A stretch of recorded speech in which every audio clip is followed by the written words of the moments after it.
Ah, good morning, good afternoon, good evening. I think I might have had a little snafu, but welcome to Cultivate to Thrive podcast. I am I'm trying a new live streaming service. So I hope it works out. This is the free version because I wanted to give it a try before I purchase it. And it's different than what I'm used to. So bear with me. And I'd love to have any feedback that you guys have to offer. I would appreciate that. But today I want to talk about looking beyond yourself. Right. Have you ever felt like humanity has just let you down? Whether it be in your personal life, your professional life, or your spiritual life. I was thinking about this when I was driving to a destination last week, and it just occurred to me. y- we look for the leaders in our life, especially our spiritual leaders, to guide us. And when they do something wrong, it can be devastating. We forget that they're human. Every person is human, no matter if they're in ministry, if they're in your professional life, they're in your personal life. We all are subject to failures and flaws because that is our humanity. But what can you do about it? How often do you get wrapped up in your own life that you fail to notice the struggles of other people around you? How often? Really? Be honest and really reflect on how often does that happen? Many times when we ask people how they're doing, we don't even really care to know. It's more just a nicety, right? It's a greeting. Or we're waiting for the opportunity for them to say, "I'm fine, how are you?" So that we can just dump whatever we're dealing with on them. How often do you not notice the people around you who are struggling? Let's look at James chapter 2, verses 14 through 17, right? Faith without deeds is dead. It's easy to say we care, but are we truly aware of those who need our support? Faith without deeds is dead. It's okay to have faith, but if you do nothing with it, what good is it? What good is your faith? Faith is not only to serve you, but it's also to serve other people. So today I want to explore how faith teaches us to shift our focus from ourselves to others, following Christ's example of love and service. And he gave a big example, right? So the first thing you can do is really recognize the signs of self absorption, self centeredness, self involved. Really, in today's world, we're taught me, me, me, me. What can I get? What's in it for me?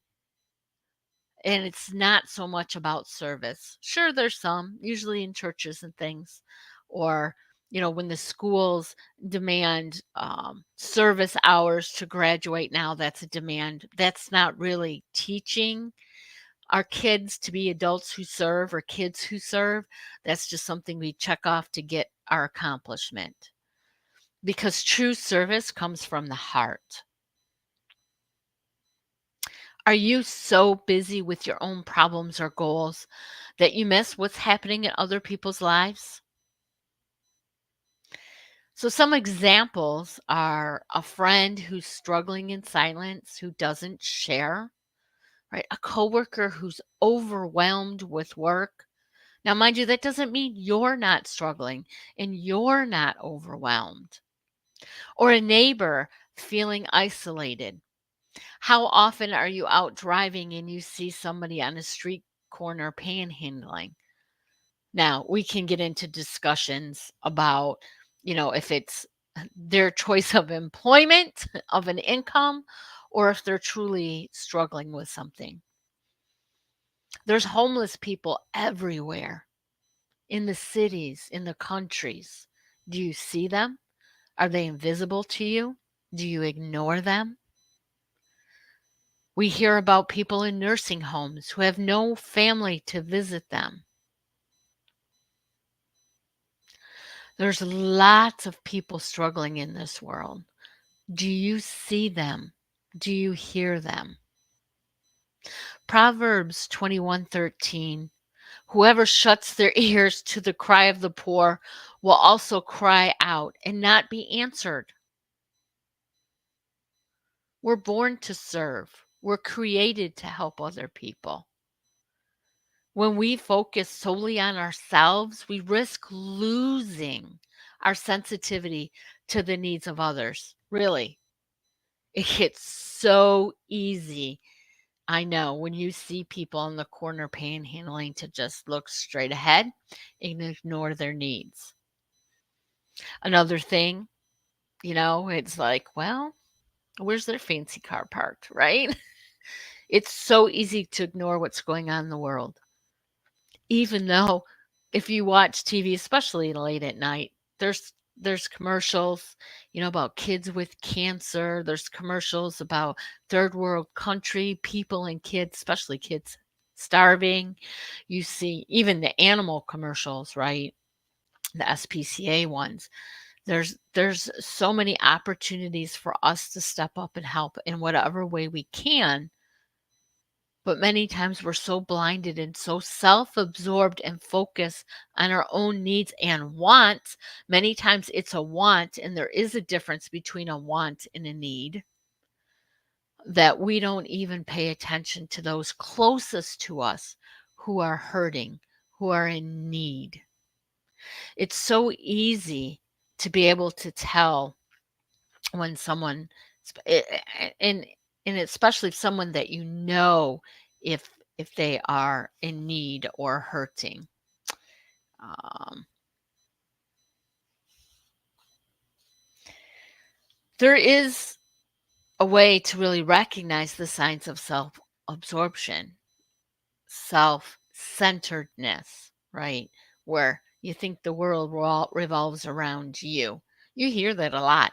And I think when I was researching about it seems that there are people who believe that it's true. The world revolves around you. And you can find articles online that support that. I was kind of astonished. I was looking for more things that stated how the world doesn't revolve around us. Obviously, the world revolves around the sun. We know that. But our day to day life, because we're so focused on what our goals are and what we need to do and what our needs are and what our wants are, we forget about the many people we come in contact with. Are you hyper focused on your problems or goals that you just don't see what's happening? So I've given you some examples. Some other examples, right, are friends who are silently struggling. They don't speak up. They're always happy. They're always cheery. You think they don't have a care in the world. Well, you don't know because you have not taken the time to ask.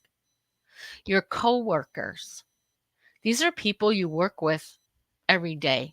And if you're not working remotely, you're interacting with these people. If you're full time, at least 40 hours a week, part time, 20, 30 hours a week. You're interacting with these people. You get to know them. You build relationships. A lot of times, our friends are the people that we work with. Do you notice a difference in um, their facial expressions? How about the way they carry themselves? Did they used to always walk upright, and all of a sudden now, they're kind of head hung, or they look a little sad, or they look a little tired? What about the neighbor who's feeling isolated? I know I'm guilty of just living my day, not really reaching out to our neighbors. Sometimes we wave, but do we really interact and see how people are doing? Especially the elderly. In this society, families are spread. They're spread out across the country, sometimes in other countries. And so family members become isolated from other family members. You can see it if you have open eyes, open ears, and an open heart. Proverbs 21:13, whoever shuts their eyes, I'm sorry, whoever shuts their ears to the cry of the poor will also cry out and not be answered, right? When we focus solely on ourselves, we risk losing our sensitivity to the needs of others. It is so easy in this world today to become self centered. We're not created to be that way. We're created to complement each other and to work together. Right. You've heard many times they talk about in romantic relationships and marriages how opposites attract. It happens a lot in the world. There's always friends where one's more outgoing and one's a little bit more quiet, right? Or somebody has a strength in a different area, or their expertise is in another area than you have, and you're automatically attracted to each other and can help each other and work together. We're made to complement each other. That's not to say that there's something wrong with introverts and that it's not okay to be an introvert. It is. But we are naturally social human beings. We are meant to be with other people. We are meant to interact with other people. We are created to build each other up, to support and encourage in the name of Jesus. We are created that way. There is harm to you by living in a self centered bubble. We are protecting ourselves. And I say protecting, I use that very loosely because we're really harming ourselves by keeping ourselves separate and focusing on our own wants and needs. When we ignore others, we really are isolating ourselves spiritually. We don't have those interactions and those chances. 1 Corinthians 10:24, no one should seek their own good, but the good of others. This self-centered lifestyle not only weakens our relationship, but also affects our relationship with God. This brings me back, and I think I've told this story before. I'm sure I have, about when we were still living in Michigan and we were struggling after my husband lost his job. And there were people in our church that wanted to bless us. And I didn't mind, my kids getting blessed, but my pride got in the way from allowing other people to bless me because I didn't feel good about it. And a wise woman told me, I always get emotional when I think of this story. This woman is so dear to me. She taught me so much. Um, she told me that we have to allow people to bless us because that provides blessings to them as well. Think about that. Think about when you were able to bless someone in some way, and not just monetarily, by doing something, by being there to listen, by being that shoulder, that encouragement. Think about what that does for you as well. Now, I will always say, always give without expectation of receiving. That is the truest form of giving. When you are giving because it's going to come back, because you believe in karma, so if you give good, you'll get good, that's not altruistic giving at all. You need to give from the heart. Give to give. Yes, there's definite benefits to it, but that's not why we do it. And when we are not doing that, we are missing out. This is what God's created for us. There's also an emotional and mental impact, right? And I'm talking about that a little bit here, the impact of being connected, of giving, of receiving. And by not being connected to others, you miss the joy that comes from fulfilling God's call to love. And God does call us to love, right? Love your neighbor as yourself.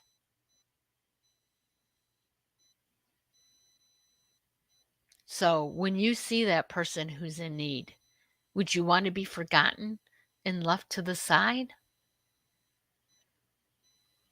I'm going to give a shout out to Archangels of Texas. The founder Jill, she was led into this ministry by an interaction that she had with a homeless person. It's a very touching story, but it is her story. And she has been in this ministry and built it up. I think it's going on 10 years or so now.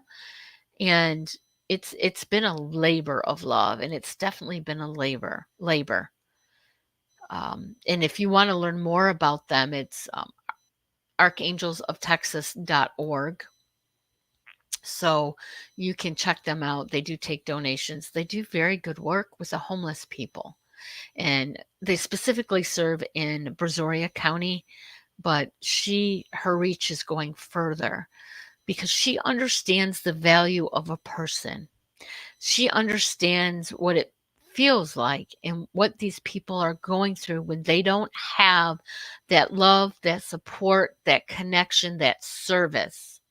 When people are so focused on their own needs and see people who are hurting and without as a nuisance.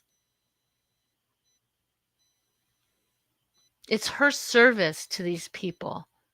And a lot of it is just the love and acknowledgement that they're missing from family and friends because something has occurred in their life. And there's such a wide array and variety of stories. Everybody thinks people are, not everybody. So a lot of people think homelessness is a choice, that their circumstances they've chosen and they've made choices to make them homeless. Now, I'm not saying that never happens, and of course it does, and some people don't want help out, but mostly it's because humanity is given up on them.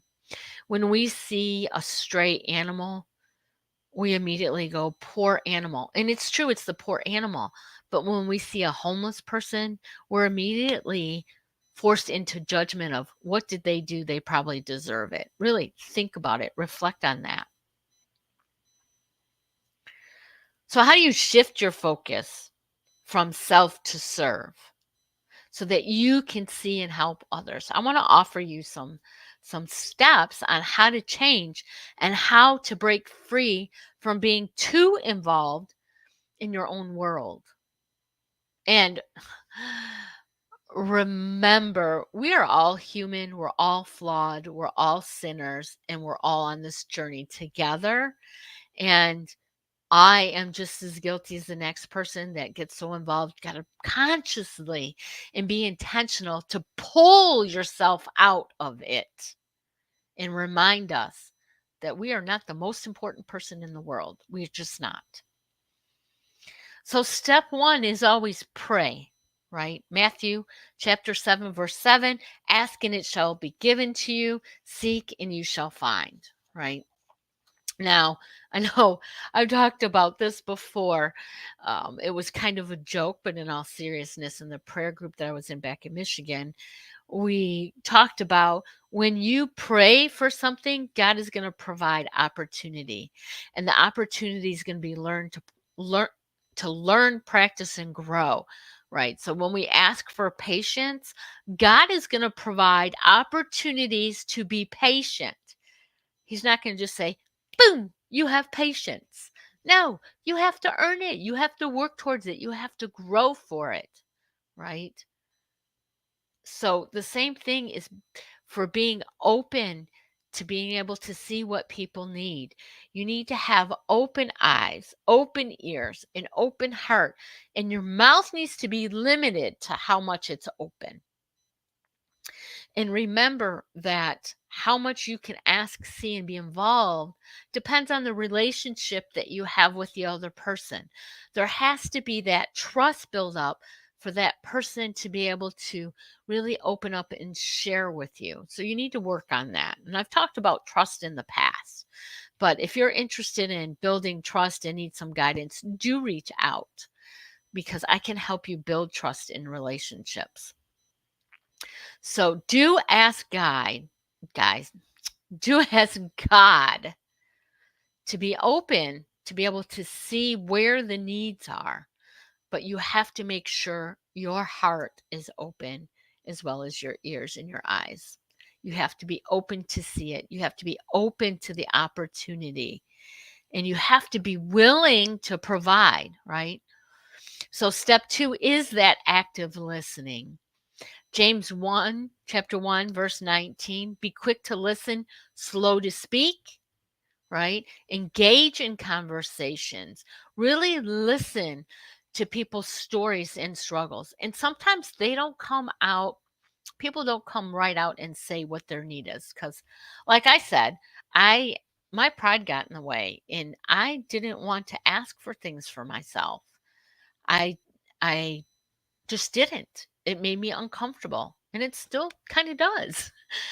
Um I'm learning, as we can all learn, but when you talk to someone, listen. Listen with your ears and listen with your eyes, right? So, step 3 is be present and observe. Proverbs chapter 19, verse 20, listen to advice and accept discipline, and at the end, you'll be counted among the wise. So, pay attention to people's nonverbal cues and emotions.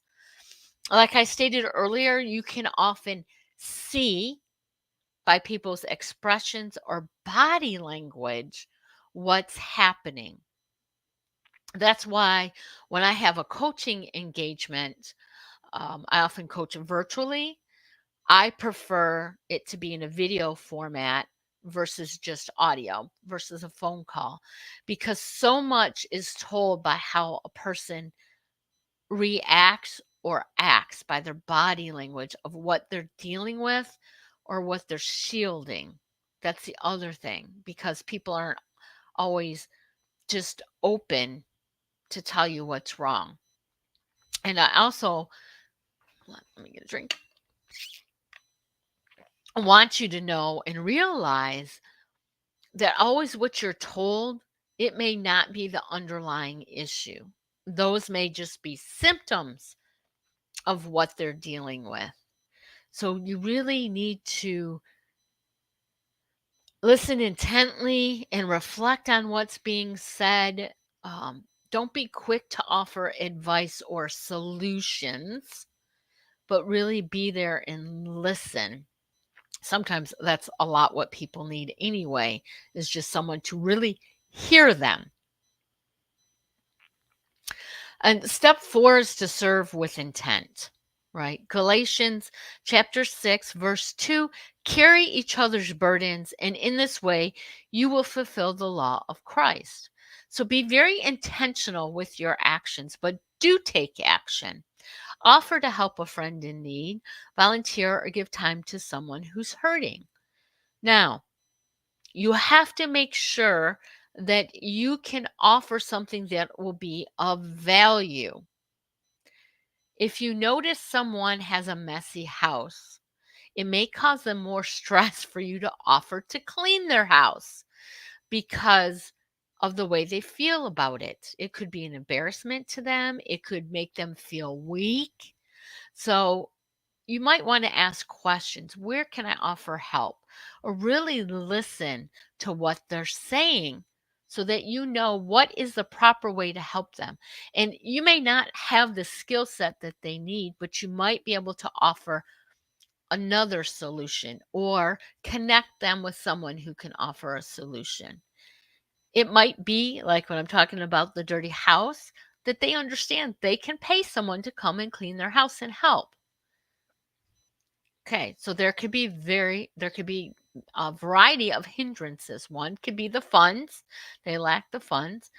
Two, they could do it themselves, but they lack the time, or it's just frustrating, or they're not an organizational person, or there's an embarrassment to it. They don't want someone to see that they got behind. So you really have to do some intent listening and be intentional in the way that you help. So, going over those 4 steps again is 1, pray for awareness. Pray. Be open And step 2, practice the act of listening. Truly listening, not just hearing, listening with your heart, with your mind. And if you need to pray about that, pray about what you heard so that you actually are hearing what they're trying to say. Do that. And you can do that while they're talking. You can do it after they're talking.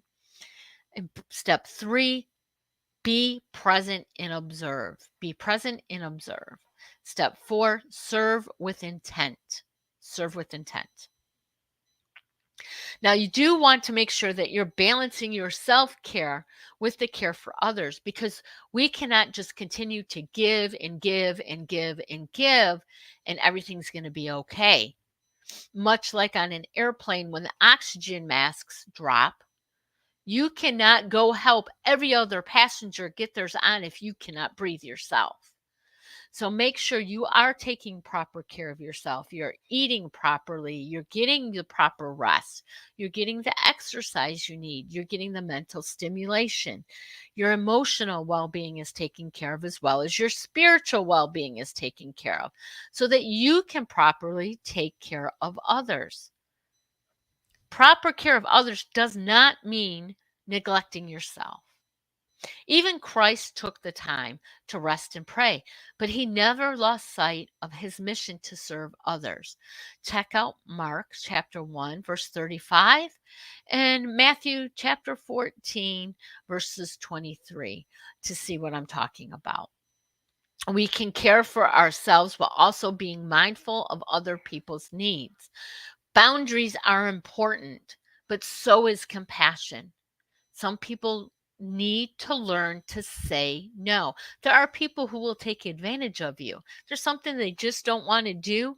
They'll just ask you because they know you'll say yes. Well, you have to have boundaries, and it is okay to say no. But you have to make sure that it's intentional, you're self cared for, and that you're giving the proper care. Make space in your day to serve others while maintaining your personal well being. Extremely important. So I opened with, talking about Christ as the ultimate example of selfless love. Well, his life, his entire mission was focused on others. Excuse me. He was healing, teaching, and ultimately sacrificing himself for the world. So some key verses, or key verse, is Philippians chapter 2, verses 4 through 5. Let each of you look not only to his own interests, but also to the interests of others. In your relationships, have the same mindset as Christ Jesus, right? In your relationships, be of service. Ask what you can do for others. Now, we know Jesus ate and slept. It's not focused on in the Bible, but he did have to have that self care to be able to serve others. Now, I challenge you, how can you live out this Christ like love? By loving our neighbor as ourselves, like I spoke about in the beginning, Mark chapter 12:31. That's one way. So, I'm going to provide some more steps for you, faith based steps, to stay engaged with others. My allergies are killing me. I got drainage. I'm sorry. So, in your daily prayer, ask God to guide you to those who need help. God will put people in our lives for a reason, for a season. You've heard that many times. It amazes me sometimes the people who are in my life and what they can provide for me, and how people have ended up in my life that I can provide for. God knows what he's doing. So ask God to guide you to those who need your help. Weekly check-in. Set reminders to check in on family, friends, colleagues, people who need you. Whether it be, I know some people prefer text, some people prefer phone calls. It'll be your elderly people who prefer that phone call or that in-person visit. The younger people, don't bother them, send them a text. But know that if people don't answer, they might need another step. Join a ministry or a prayer group to find ways to serve regularly. Many times, prayer groups know who are in need, and there's regular prayers for people who are in need. Volunteer groups, right? They have a mission, they have set service schedules to be able to help people.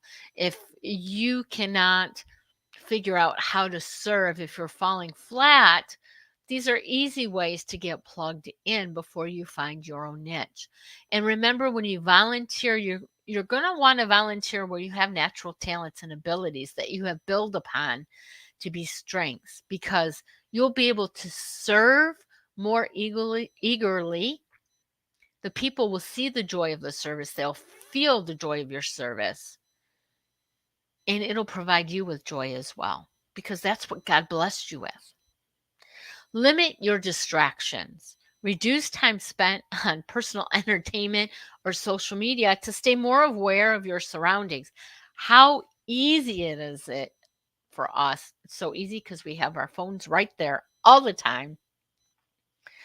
To be able to be on the social media, oh, we're checking in because somebody's posting. And we know that social media oftentimes is a smoke screen of joy and achievements.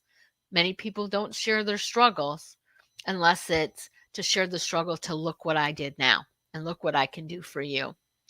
So it's not really the best way, although you can message people directly to check in on them. Many times we go to restaurants, and my husband and I have both fallen victim to this. We sit down, we're waiting for the waiter or for our food, and we're on our phones.